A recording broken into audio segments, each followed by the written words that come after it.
Hi అండి, అందరికీ good morning అండి.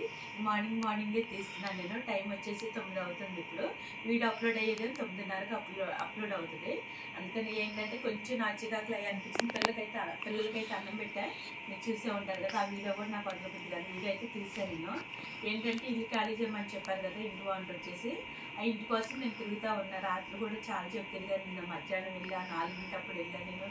మళ్ళీ సన్నీ మేత్రం రాత్రి తిరుగు ఈ ప్లేస్ ఎక్కడో మాకు అంటే 2-3 చోట్ల కాడ ఇల్లు ఉన్నాయి, కానీ మాకైతే ఇవ్వట్లేదు. కొన్ని చోట్ల దగ్గర అయితేనేమో రెంట్ ఎక్కువ, అంటే ఇంటి ఓనర్లు ఉంటున్నారు. వాళ్ళ కూడా కొంచెం మనకి ఇబ్బంది అవుతుంది కదా, అసమానం విసిగిస్తూ ఉంటారు కదా. కొన్ని ప్లేస్లో వచ్చేసేమో ల్యాబ్ ఉంది అని చెప్తే వద్దు అన్నారు. కుక్కలు ఉంటే అసలు మేము ఇవ్వమని చెప్తున్నారు. అలాగే మాకు అసలు ఫస్ట్ సారండి, అంతకుముందని ఏదో ఒక ఇల్లు అయినా సరే, చిన్న ఇల్లు అయినా సరే దొరికేది మాకు. ఇప్పుడైతే ఏ ఇల్లు దొరకట్లేదు మనకి.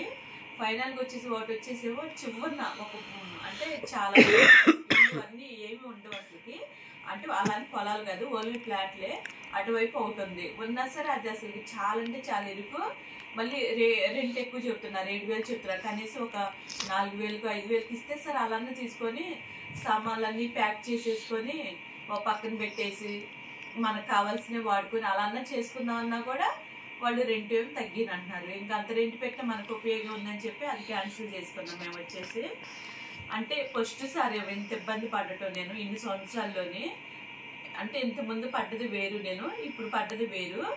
మనకి ఎటు వెళ్ళినా సరే ఇల్లు ఇవ్వట్లేదు. ముందు వచ్చేసి హాస్పిటల్ స్కూల్లో కన్నా ఆ రోడ్లోకి వెళ్తే మన పిల్లలందరూ మన వెనకాలే తిరుగుతున్నారు. వాళ్ళకి నేను పెట్టేది అన్నం ప్రతిసారి నైట్ టైమేనండి. మీకు వీడియోలో కూడా చెప్తానంటే వాళ్ళ వీడియో కూడా వచ్చేసి మీకు లాస్ట్లో ఉంటుంది. 10 వదిలినప్పుడు ఆ పిల్లల్ని మీరు ఫస్ట్ సారి ఎప్పుడు చూసి ఉంటారు ఆ పిల్లలు వచ్చేసి. కానీ అయినా సరే 15 మంది ఉంటారు కదా, ఆ ఒక్క రోడ్లోనే 15 మంది ఉన్నారండి. వాళ్ళనే వెనకాల తిరుగుతున్నారు. ఇంకా నాకు ఇల్లు వేస్తారు అనిపిస్తుంది. ఇంకో రాణమ్మోళ్ళ రోడ్లో వచ్చి కూడా మనకి ఇల్లు అసలు ఎవరో రెంట్లు కొన్ని ఆ రోడ్లోనైతే, కానీ నాకైతే ఇల్లు ఎవరో. అలా ఉంది నా పరిస్థితి. ఏం చేయాలో ఏంటి అనేది అసలు నాకు ఏమీ అర్థం కావట్లేదు. కాస్త అంటే ఇక్కడ ఎవరన్నా మీకు తెలిసిన వాళ్ళు ఉన్నా సరే కాస్త చెప్పండి. అంటే ట్రై చేయండి అని చెప్తున్నాను నేను, అంతే. ఎక్కడ ఇల్లు దొరికితే కాస్త మనకి అంటే ఏం లేదు. ఈ చుట్టుపక్కల మొత్తం ఎందుకు చూసుకున్నా అంటే మన పిల్లలందరూ ఇటువైపే ఉన్నారు. నాకు ఈజీగా అయిపోద్ది అని చెప్పి నేను చూస్తున్నా. మళ్ళీ ఏదో ఊరు వెళ్ళి అక్కడి నుంచి అంటే కష్టం కదండి. ఇటువైపు చూడండి, జూపూడి సైడు, ఇటు కొండపల్లి సైడ్, ఇటువైపు చూడమని అంటున్నారు. ఏ కాలి సైడ్ అటువైపు నాకు ఇంకా దూరం అయిపోద్ది. అటు నుంచి అంటే పిల్లలకి అడిగి రావటం అయినా సరే ఇవన్నీ బాగా ఇబ్బంది అయిపోయింది. ఎందుకంటే ఇప్పుడు వచ్చేసి అందరూ మనకి చిన్నపిల్లలు ఉన్నారు, పిల్లల తల్లులు వచ్చేసి. నేను అందు గురించి వాడి గురించి ఆలోచిస్తున్నా.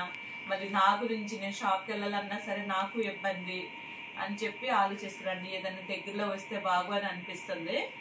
ఓకేనండి, అదే ఫుల్ వీడియో చూసినట్టయితే కంపల్సరీ నాకు మెసేజ్ చేయండి. ఏదన్నా అంటే మీ సలహాలు ఏమన్నా ఉంటాయి కదా, నాకు ఏదన్నా చెప్తారని చెప్పి ఈ చిన్న వీడియో చేస్తున్నానండి.